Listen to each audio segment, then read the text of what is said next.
that will be canvassed. It's difficult to speculate.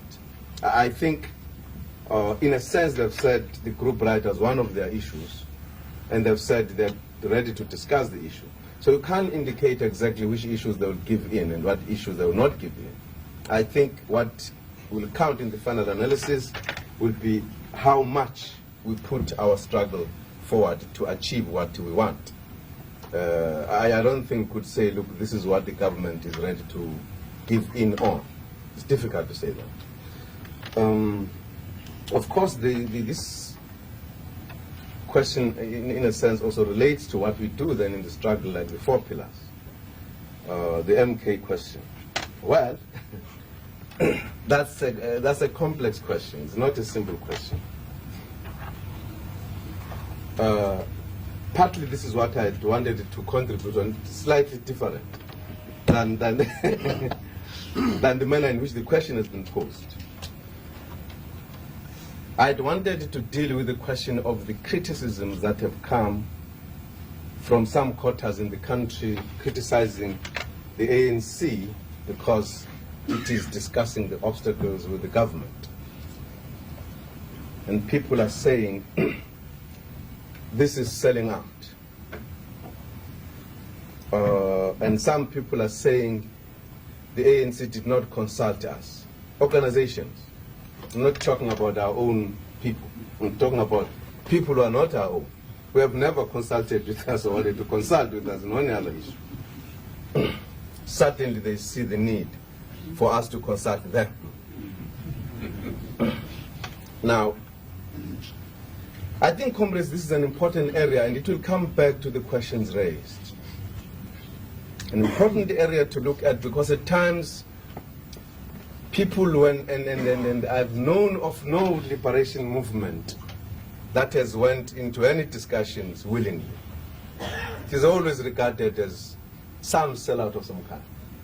That's a general thing, and it's natural, and you can't blame anyone. I've had an occasion, I'm not among those who left early 60s, I'm among those who left mid-70s. I didn't see many liberation movements in Africa, but at least I saw the Zimbabweans. And I had an occasion to look at them when they were going to Lancaster House. I was with them in Mozambique.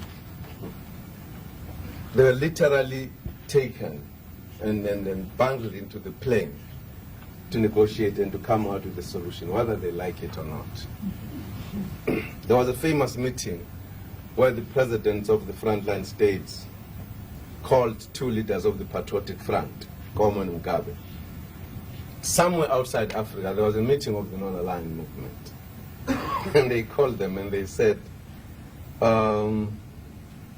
brothers, we have decided that the issue of Rhodesia must be negotiated, and we have to go to the talks. And there were 3 presidents of the states in the region, and they said, if you don't want to go, then please don't fight from our countries.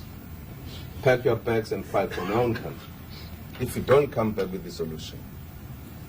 And that president was speaking, and he looked to his colleagues and said, am I expressing our decision? The other one said, yes. And he looked at the second one, am I expressing our decision? The other one said, yes. So they were actually forced, unprepared, to the Lancaster. And they were complaining as they were going there, up to the last moment, in fact. And nobody could complain in Zimbabwe that the armed struggle was not on. If you remember, I'm sure many of us were grown up already. They were talking about liberated zones. So you couldn't say it was because of the shortage of the armed struggle in Zimbabwe. It was very much there, and they were feeling they're about to take power. But they came across a moment where they had to negotiate.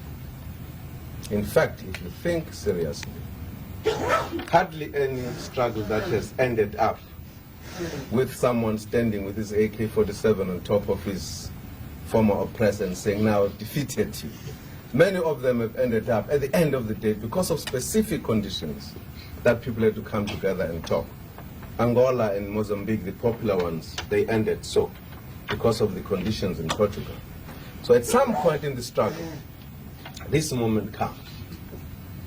Our 4 pillars, they could add more, we could subtract if you wanted to, are part of our efforts and methods to achieve our victory. And they were not all there at the beginning, and at the end there may be more than 4, they may not be all there at the end. It depends how the struggle moves. And I think it is important for us to take that point, and I'll come back to it, to the people who are critical at this point in time. We have, at a certain stage of our history, added these pillars. One of them that we added in 1960 was the arms struggle. Conditions had arisen that we had to fight. If certain conditions did not arise, we might perhaps not have declared the arms struggle like many African countries. Conditions came where we thought it was time that we declared the arms struggle. We added the arms struggle pillar. And because we were banned, we divided that pillar into 2, the underground, at the political level and at the military level. And by 1960, I think, already the leadership of the ANC had seen the necessity of adding a pillar of the isolation of South Africa.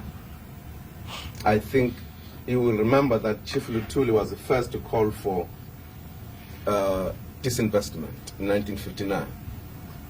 By then, the ANC had seen the need to isolate South Africa. We have argued that case for many years. That's a pillar that came, in fact, at the point when the ANC leadership realized the conditions were changing in South Africa because the banning was coming. It was clear to some people that we were heading for that kind of situation. So these pillars have been added as we go along, as the conditions arise. And as we add them, they become part of our arsenal. They become part of our instruments to use in order to achieve victory. I think for these people have gone to prison, have gone to exiles, have lost their lives in many ways. We have trained the MK to become an army, to effect our ideas and our decisions to overthrow the government. And it has been, I think, the efforts of that army that have contributed to the situation in South Africa deepening into a crisis. And the isolation of South Africa.